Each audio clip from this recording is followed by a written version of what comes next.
आजको दोस्रो लघुकथा रहेको छ बाल जिज्ञासा। लघुकथाकार हुनुहुन्छ रमेश सुवेदी, ललितपुर 13 कुसुन्तीबाट। रमेश सुवेदी सरलाई यहाँ मैले देखिरहेको छु सर। मैले लघुकथा वाचनमा न्याय गर्छु कि गर्दिन, सुनेर मलाई प्रतिक्रिया जनाउनुहोला। लघुकथा बाल जिज्ञासा यसरी सुरु हुन्छ। मामु, हिजो एउटा भजनमा विषय बाँच्नमा नभुल भनेर भनेको सुने, त्यो विषय बाँच्न भनेको के हो? छोरीको यस्तो प्रश्न सुनेर एकछिन त के जवाफ दिनु भनेर अलमल्ल परिन्। तुरुन्तै मुखबाट फुत्त फुत्कियो, भोलि पर्सि थाहा हुन्छ। आमाको जवाफ सुनेर उसको मनमा जागेको उत्सुकता रहिरह्यो। आफू सरहको साथीलाई सोद्धा पनि पत्तो लागेन। आफूभन्दा ठुला दिदीहरूबाट पनि चित्तबुझ्दो जवाफ नपाएपछि पाको शिक्षक समक्ष आफ्नो प्रश्न राखे। उनले उदाहरण सहित भने, यो कलम तिमीलाई एकदम मन पर्यो र लिन मन लाग्यो। मसँग माग्न सकिन र मनमा लोभ राखिरह्यो। जब जब म यो कलमले लेखिरहेको हुन्छु, तिम्रो आँखा यसैमा र तन मनमा थाहा नपाई लोभ जागृत भइरहेको हुन्छ। हो, यसैलाई विषय वासना भन्छन्। नजिकै बसेर सबै कुरा सुनिरहेको जवान शिक्षकले मौका हेरी उसलाई बोलायो र भन्यो, तिमीले अघि सरलाई सोधेको प्रश्नको उत्तर मसँग छ। ऊ छक्क परेर सोधी, अनि अघि सरले यहाँ दिनुभएको जवाफ मिलेन र? मिल्न त मिल्यो, तर तिमीले प्रश्न बुझिनौ। म प्रश्न बुझाउन सक्छु। जवान शिक्षकले कौतूहलता जगाएर आफ्नो कामतिर लाग्यो।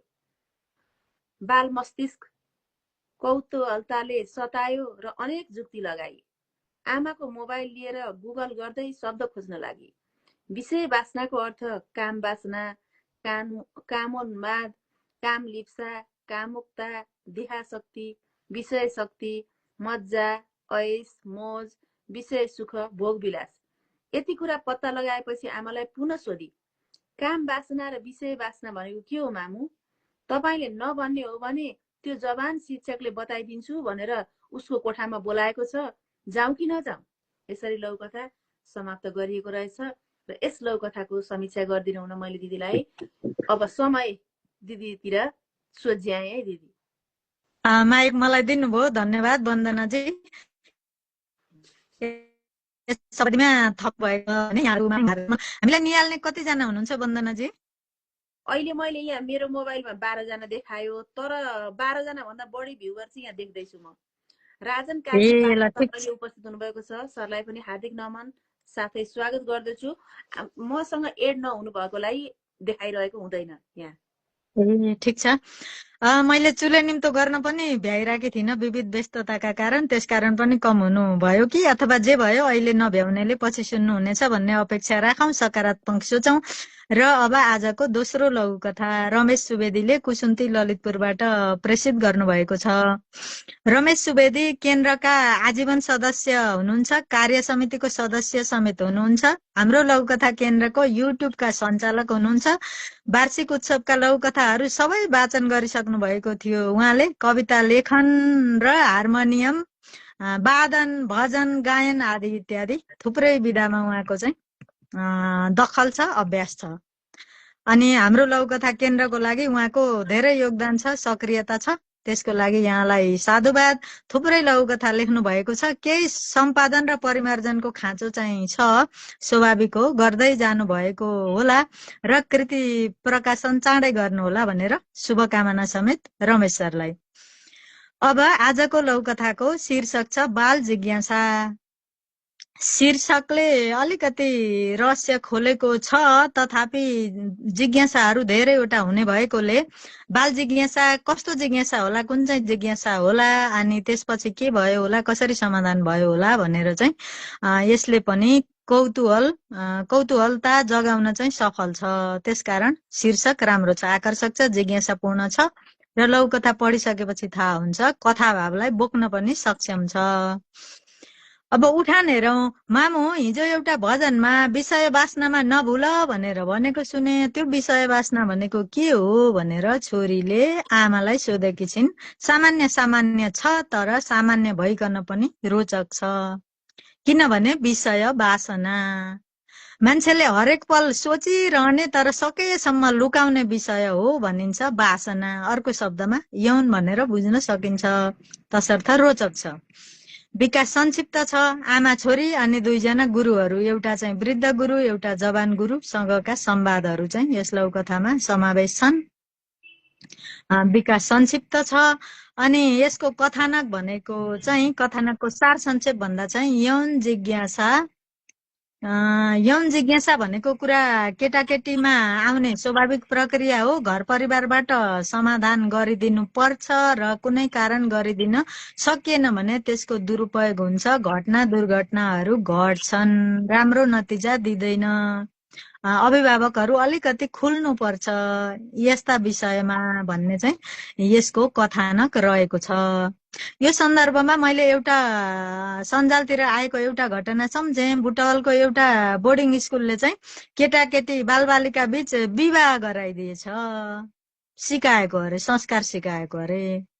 विवाह भनेपछि त त्यहाँ मन्त्र पढ्ने ओर्ने अग्नि साक्षी आदि इत्यादि इत्यादि गरियो।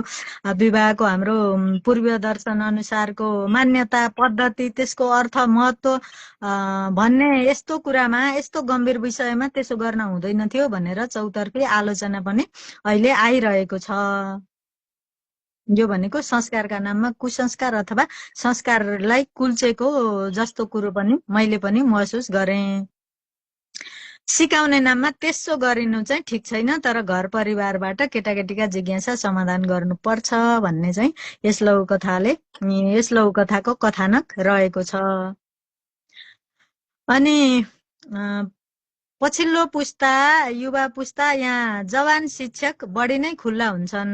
पछिल्लो पुस्ता अथवा युवा पुस्ता या यस लघुकथाको सन्दर्भमा जवान शिक्षक बढी नै खुल्ला हुन्छन्। एउटा कोणबाट हेर्दा, अर्को कोणबाट हेर्दा जवान शिक्षक मात्र नभएर अलि वृद्ध शिक्षकले पनि छात्राहरूलाई चाहिँ अलिकति यौन हिंसा गर्ने आदि इत्यादि दुर्घटनाहरू पनि विद्यालयतिर नै बढिरहेको पाइन्छ।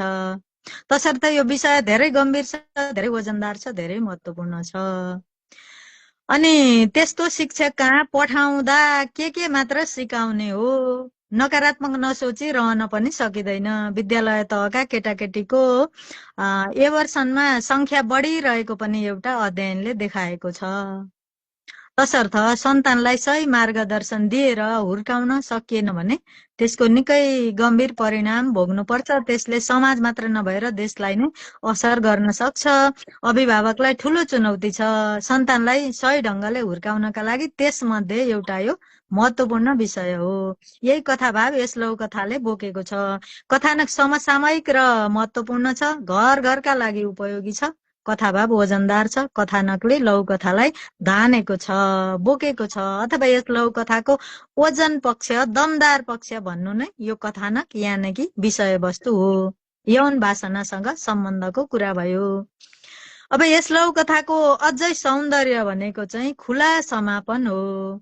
तपाईले नभन्ने हो भने यो जवान शिक्षकले बताइदिन्छु भनेर उसको कोठामा बोलाएको छ, जाउँ कि नजाउँ। यहाँ शिक्षक भनेपछि गुरुको पर्याय हो। बोलाएको छ, जाउँ कि नजाउँमा चाहिँ अलिकति बोलाउनु भएको छ भन्नुपर्ने। कहिलेकाहीँ लेख्दाखेर अब कुन धुनमा लेखिन्छ त्यस्तो हुन्छ, यो नजानेर पक्कै होइन।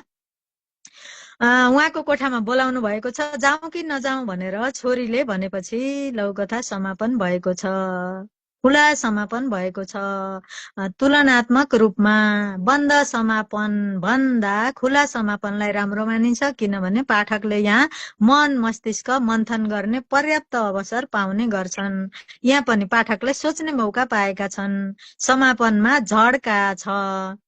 तपाईले नबताइदिने हो भने जवान शिक्षकले आउनु म चाहिँ कुरा बुझाइदिन्छु भनेर बोलाउनु भएको छ, जाउँ कि नजाउँ त, म त जाउँ क्यार, तपाईले भन्नु भएन भन्ने किसिमको भावमा यो लघुकथा भावभूमिमा रहेको छ। अनि त्यो छोरीले चाहिँ अब समाधान घरबाट नभइसकेपछि र जवान शिक्षकले पनि बोलाएपछि के चाहिँ रहेछ त भनेर गुगलमा खोजबिन गरेपछि आजभोलि फेरि चाहिने भन्दा नचाहिने धेर कुरा पनि प्राप्त भइहाल्छन्। त्यसले त छोरीलाई अझै जिज्ञासु बनाएको छ। अनि आमाले बताइनन् भने त जाने हो के रहेछ, एउटा जिज्ञासा हुने उमेर पनि हो विद्यार्थी उमेर भनेपछि। यस लघुकथामा उमेर खोल्नु भएको छैन, तथापि विद्यार्थी भनेपछि त्यो एकदम जिज्ञासु, प्रयोग गर्नुपर्ने, अभ्यास गर्नुपर्ने, अनुभव गर्नुपर्ने चाहिँ उमेरका बालबालिकाहरू हुन्छन्। यस लौकथामा संवादको प्रयोग छ, थोरै द्वन्द्व पनि छ। अनि आमाले बताउन वृद्ध गुरुले पनि ठिक ठिकै कुरा बताउनु भयो, मध्यमार्गी ढङ्गले भन्नुभयो। अलिकति सङ्कोच हुन्छ अनि वृद्धपनमा वृद्ध मनमा अलिक बुढा पुराना मस्तिष्कमा। अनि आमाले घरमा त त्यस्तै हो, झन् साह्रै एकदमै त्यो चाहिँ सीमा राखेर अड्कलेर यसो भनेको जस्तो मात्रै, पछि बुझिहाल्छस् नि किन चाहियो धेर कुरा भन्ने किसिमले हामीहरू त्यसै भन्ने गर्छौँ। त्यसो भनेको छ र उसलाई त जिज्ञासाले छोडेकै छैन। त्यसकारण जवान शिक्षकसँग चाहिँ भेट्न जाने कुरा उसले गर्न बाध्य भएकी छिन्, अथवा यो एउटा लहर पनि हो। अनि यस लौकथामा संवादको प्रयोग छ, थोरै द्वन्द्व छ। आमा र छोरी बीचको द्वन्द्व मैले भनिहालेँ, वैचारिक द्वन्द्व। मलाई कुरा बुझाइदेऊ भन्ने, पछि बुझिहाल्छ अहिले किन बुझ्नु पर्यो भन्ने।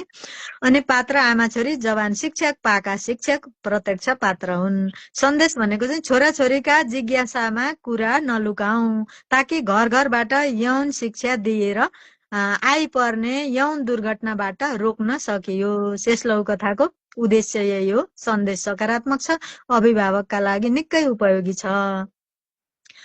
अब हाम्रो रमेश सरको लौकथा लेखन निकै राम्रो बन्दै गइरहेको छ। संख्यात्मक रूपमा मैले अघि पनि भने लौकथा थुप्रै भइसके, तर थोरै सम्पादन र परिमार्जनको खाँचो चाहिँ उहाँको लेखनमा छ।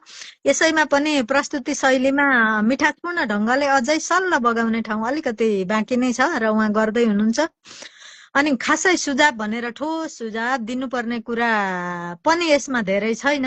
तथापि यति यौन जिज्ञासा, वासना सम्बन्धी जिज्ञासा राखिसकेपछि यति कक्षामा पढ्ने छोरी भनिदिएको भए अझै राम्रो हुन्छ है त। 7, 8, 9 क्लास यस्तै पारिदिनु भयो भने चाहिँ लौकथालाई अझै मिठास थप्ने काम गर्छ। अनि स्पष्ट बनाउने काम पनि गर्छ, सान्दर्भिक बनाउने काम गर्छ। किनभने यौन जिज्ञासा लिने उमेर हो नि त। यति एउटा सुझाव भन्दै मैले हाम्रो रमेश सरको लौकथा बाल जिज्ञासाको हकमा पनि कुरा गरिसके। यो बाल विषयक लौकथा हो, शिक्षक बाल जिज्ञासा शीर्षक एकदम सार्थक छ।